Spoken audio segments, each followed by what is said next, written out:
Good morning, everybody.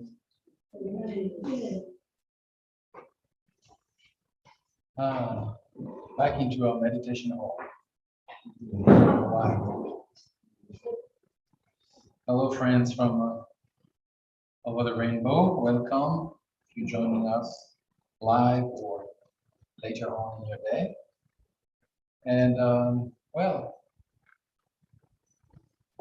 we are going to begin our meditation session by the usual inspirational words of refuge and for immeasurables. Until I the Buddha, the Dharma, and the Supreme Assembly, by means of beneficial actions such as generosity, may I attain enlightenment in order to benefit beings. Until I have reached full awakening, I take refuge in the Buddha, the Dharma, and the Supreme Assembly. By means of beneficial actions such as generosity, may I attain enlightenment in order to benefit beings. Until I have reached full awakening, I take refuge in the Buddha, the Dharma, and the Supreme Assembly. By means of beneficial actions such as generosity, may I attain enlightenment in order to benefit beings. May all beings find happiness in the cause of happiness. May they be free from suffering in the cause of suffering. May they not be separated from the perfect happiness that is free from suffering. May they abide in great equanimity, free from attachment and aversion towards near and far. May all beings find happiness in the cause of happiness. May they be free from suffering in the cause of suffering. May they not be separated from the perfect happiness that is free from suffering. May they abide in great equanimity, free from attachment and aversion towards near and far. May all beings find happiness in the cause of happiness. May they be free from suffering in the cause of suffering. May they not be separated from the perfect happiness that is free from suffering. May they abide in great equanimity, free from attachment and aversion to those near and far.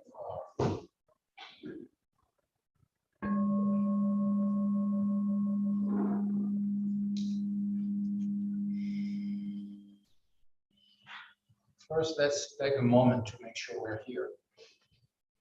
We might have some active life before we arrive here, and we might have a long project after the moment of silent meditation. So just leave that, all of this on hold. Past is gone, future is not here. So just take a moment to appreciate the freedom we have, the leisure that is ours. We can sit and have a date with our mind.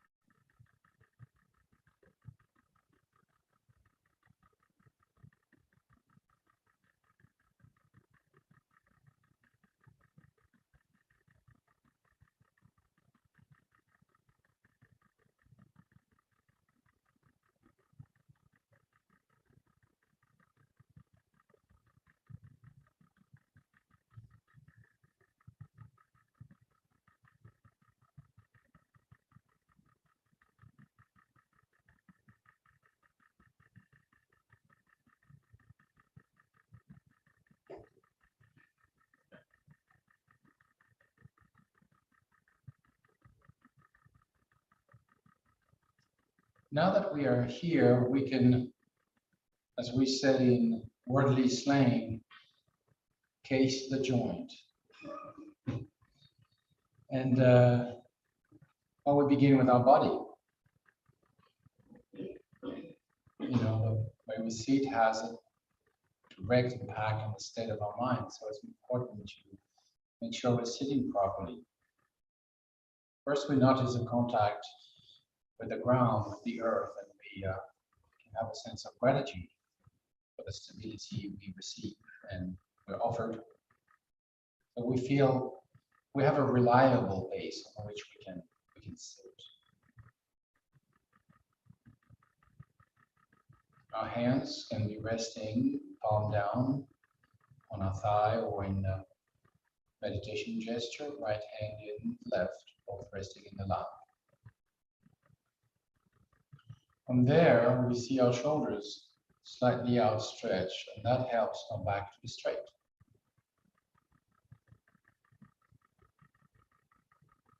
And in the same movement, the chin is slightly tucked in. Then maybe we can sense a holding back or tension in the stomach area or the belly, generally speaking. And we just drop it. So we breathe in and out, we just drop it. And let's bring the center of gravity really down. But we keep our back straight, shoulders outstretched. Drop the belly. And then we begin to sense the center of gravity, which is slightly below the neck.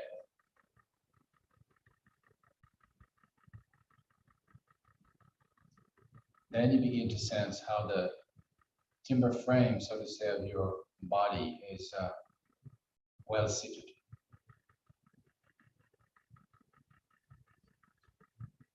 The mouth is relaxed, the tongue is lightly touching the palate.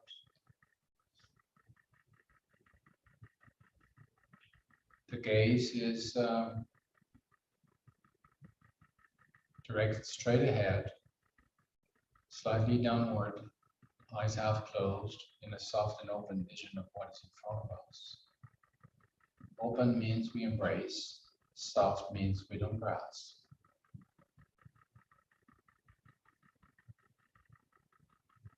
It's been said, if you feel more comfortable with your eyes closed, please feel free to do so, or even alternate.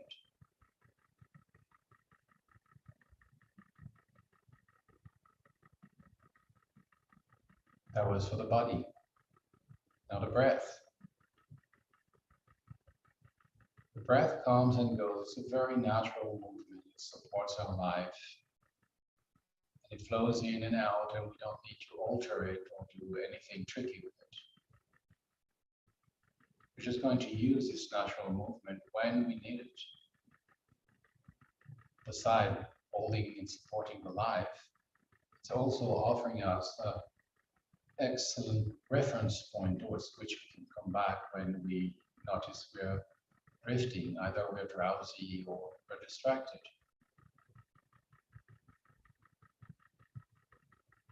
As soon as we notice that we've been drifting away or sort of like we're off for a little moment, without any further thought about it, just come back to the breath for a moment.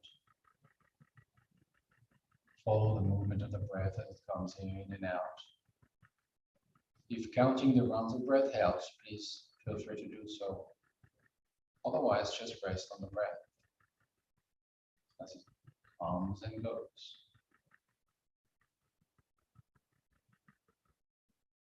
Until you find a sense of balance in your body, in your mind. Then just relax there. That was for the breath. Now for the mind. By definition, mind is cognizant. Therefore, it's quite expected that we perceive sounds or other form of sense perceptions, and maybe thoughts and memories of the past, projects into the future might arise. In themselves, they're no problem. What might create trouble is the grasping of these thoughts and then trying to control them, suppress them, manipulate them to serve whatever interest we have. This is not necessary. And this is what we want to pacify. Not the movement of thoughts, but the control that mind believe it has to have on thoughts and sense perceptions. So basically, the control freak has to step back and watch the show without intervention. Sometimes we have a lot of thoughts or sense perceptions, sometimes less, sometimes not. It doesn't matter. Lots of thoughts, no thoughts, few thoughts are not signs of quality in your meditation. It's just the way the mind is. Give this mind a break. If you step back and just watch the show, peace will come in the mind of the observer, even if thoughts arise and disappear, even if there are a lot of them. And when we find peace, there is a sense of expansion that can be experienced, sense of ease, and the joy when we realize that we're not carried away by this flow of thoughts. We don't even have to suppress them or control them. So there's a freedom from the train of thoughts, a sense of expansion, spaciousness, and ease. When you're there, please just abide.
free to stretch or repeat if you need.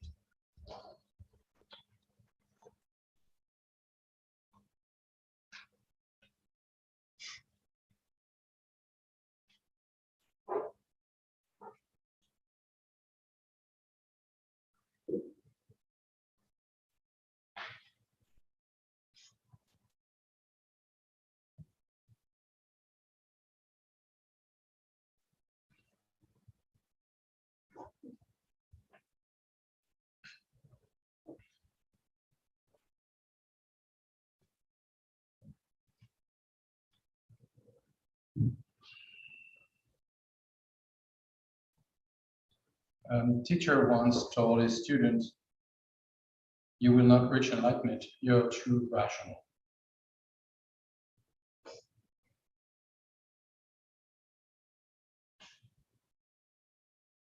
Rational, irrational. These are extreme positions. If you're too rational, you cannot transcend the illusion of manifestation. If you're, on the other hand, if you're too irrational, your behaviors are erratic, there is no sense of progress, like one step to the other. Therefore, you're really not in a position where you can help the skillful methods the Buddha taught, the Dharma. And so when I read this statement and also the reaction of the disciple, I was quite shocked. You're too rational, you won't be able to reach enlightenment. I thought, am I too rational? And I tend to think yes, except when I'm totally irrational. And so I tend to swing from one extreme to the other. Observe my mind, really. Being rational somehow gives me a sense of existence and stability. This is the ground, this is the sky. Everything is in place. Except that this is just my narration about what is and how the stability should be. Somebody else will say, like the turtle,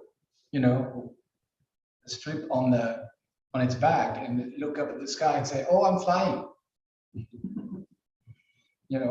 Perspective changes. So the extreme of being rational is when you solidify things in the way you think they are or should be. And as a bodhisattva, even as a bodhisattva with the best intention in the world, you can fall in this trap. I'm constantly battling with my narration of what every sentient being needs from me. That I must, until my last breath, try to give them. Okay? And what is the best way to be and how to appear and how to make sure that everybody is happy with my delivering of the Dharma so that it doesn't hurt their feelings so that they can progress.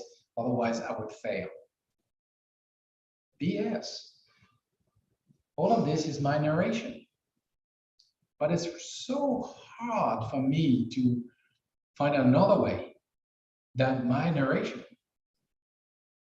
without falling in the extreme of being irrational, and just doing whatever comes through, my mind. As once I read Trungpa Rinpoche said, you really don't need to freak people out. Okay? But this I understand, and I try to be a good boy, but I don't need also to please everybody in the way I think they want to be pleased, because I have no idea really of what their own narration is. So how we do that? Hit and miss. It's very difficult. At the same time, very simple. But Thich Nhat Hanh taught most of his life profound listening. Bodhisattva activity begins by doing nothing. You're not sort of proposing solutions to people who didn't ask you anything. But you are not caught up in your own cogitation, daydream, so much that you cannot hear their call for help. So it begins by doing nothing. Out of this open space, a heart of benevolence is listening. And then sometimes what you listen is call for help. Then you have to be very careful. Am I reading this as a call for help? Maybe they just want to be heard. You know, maybe they don't need a fixer. You know, as a guy, you know, we tend to be fixers, you know, and when somebody talks to me like, I'm not really listening, I'm already trying to find the solutions, what I can do, you know, oh, I'm gonna fix that, oh, you should just do that, you know, it's so easy, it's so simple. And when I am in a position where I just want to be heard, and then the person I'm talking to is a fixer, I hate this person. Like, all the solutions you are proposing, I've already seen them, evaluated, and so that they were not working. So you think I'm a dummy or what? You know, I just need to open up and have a moment where I can just, you know, put my load on the side for a while and just be heard, just be seen, and just be embraced. Maybe it's just a hug. It's not a fixing, it's a hug. But that's good, because nobody can fix me. You know, I made these up. I'll have to fix it up. Nobody can fix me. But listening creates a space, when I'm heard, create a space where I can see things. You know, it's like, if you think a shrink will fix you, you know, it's gonna cost you a lot of money. You know, but you're just there because there is a space where you can lay down on the couch or sit in a comfortable chair, and then you can think aloud. It's kind of a brainstorm with yourself. And then maybe you can begin to see a bit more clearly what is the confusion and where it started, and find a thread that you can work, because all you needed was a space. So Bodhisattva activity really begins by not doing anything, follows by deep listening, and if needed, in consultation, in sort of partnership with the person, your interlocutors, dream some options so that they find maybe a way that they hadn't seen so far. Because we're all trapped in our little sort of like sphere of certainty and habits and impossibilities. This can't be. So if you're too rational, then you're a fixer and you're a pain. You try to fix people. You don't even know you're a fundamentalist. You know, I really, for years, I was teaching in a traditional way, in a sense, and try to be honest with the teachings and do the way I was told and so on. And how would I describe this? I was teaching with my index. You know, you should do this, you should do that. This is super violent. This is like a gun. I know you don't. And I love you. But you don't. I feel I love you, but I'm super aggressive. You know. And Now I know I don't know. I mean, I mean, I don't know. I don't know who you are, guys. I said, I barely know who I am. So I don't know who you are, but together something might happen, in a space of openness, no fundamentalist rational ways of doing it, like the almost you could say coercive dharma, like this is the way, morality, you should do this and you shouldn't do that, and so on and so forth. All of that is so fixed and so rational that doesn't give a chance for people to understand and grow. We need, as Rinpoche said, be more flexible. Don't be machine-minded. Don't spit out Dharma, number one, number two, like something you have, swallowed and you spit it back. So it begins with not doing, it follows up with listening, and together we might do or not do, but something might happen that is offering a new track, a new perspective, a new possibility, a new shuffle. And that's being a little bit irrational. Dharma is not, it's not an interstate. It's not like paved road going from one point to another. It's not an interstate. It's meanders. It's more like walking in, the prairies. When you go, west, and then you come to this part of the country where you have these great prairies, with the tall grass. And there are ways that you move through, and then you move through this landscape, following the hills, and you take the easiest path. Why would you have to climb this and fall down, and climb this and come down? You follow the natural curves of the landscape. That's what animals have been doing for millions of years. And so Dharma is much more flexible. And then sometimes I'm a little bit, I don't know, I wouldn't say desperate, but yeah, something is off when we try to fix the Dharma into a convenient, ready-made path that everybody has to follow, cookie cutter type of thing. I think that's what Shamon Rinpoche has been fighting all his life. Like giving some space, some directions, but never saying this is the way things should be. Allowing a lot of flexibility in the coming together of the student and the teacher so that the magic of Dharma can happen. And it's not one size fits all, it's extremely individual. And it's not just between the teacher and one individual, it's between the teacher, one individual, and the moment and the situation. Something he would, help you to give birth to now, probably he would give something very different 10 years from now. Because it's a floating world. There is no fixed thing.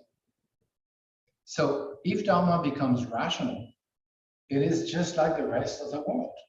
It is like, there must be rules, there must be law, and all of this is true to a certain extent.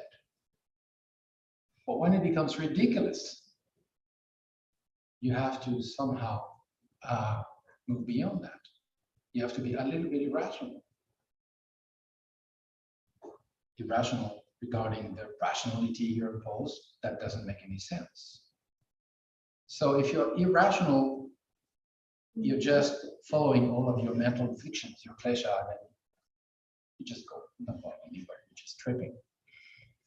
If you're too rational, you try to fix enlightenment in a sort of a representation and a form that has to be adopted by everybody and out of love, you're ready to kill them if they don't.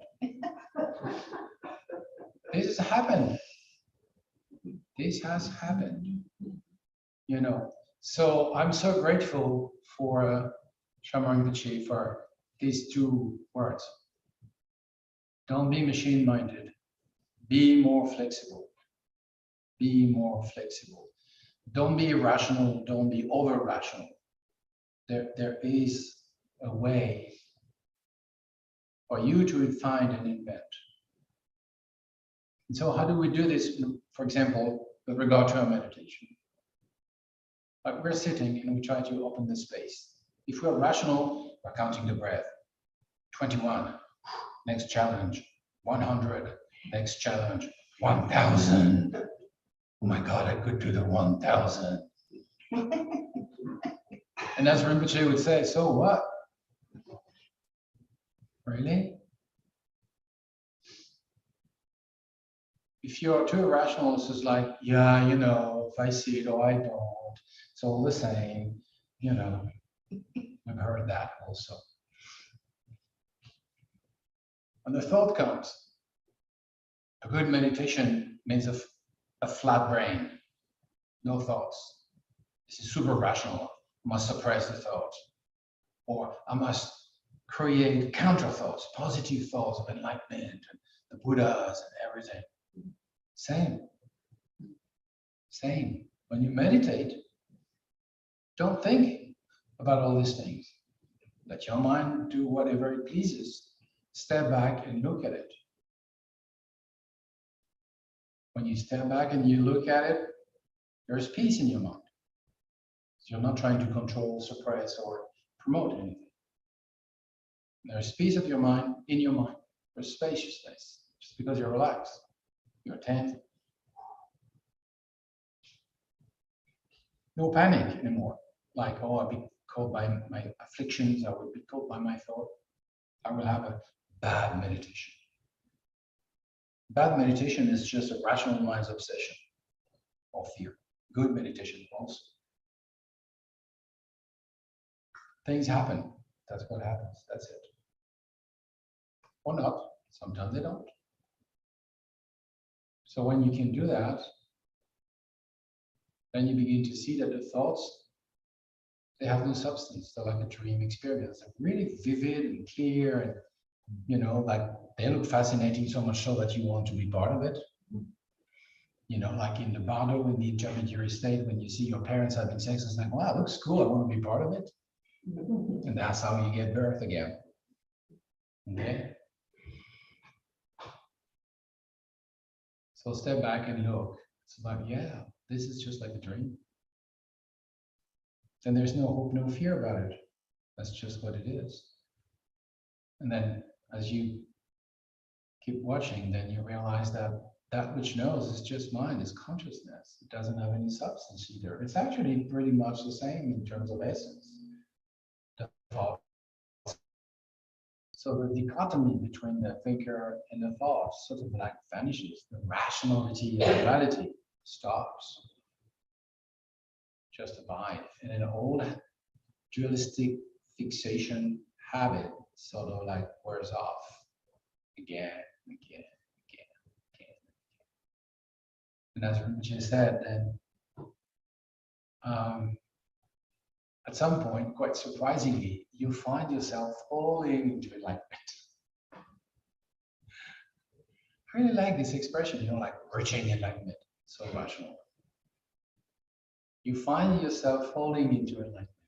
Oh, it's between rational and irrational. So let's do that. Let's fall into enlightenment.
conclude, let's dedicate the merit of this practice to the enlightenment of all beings.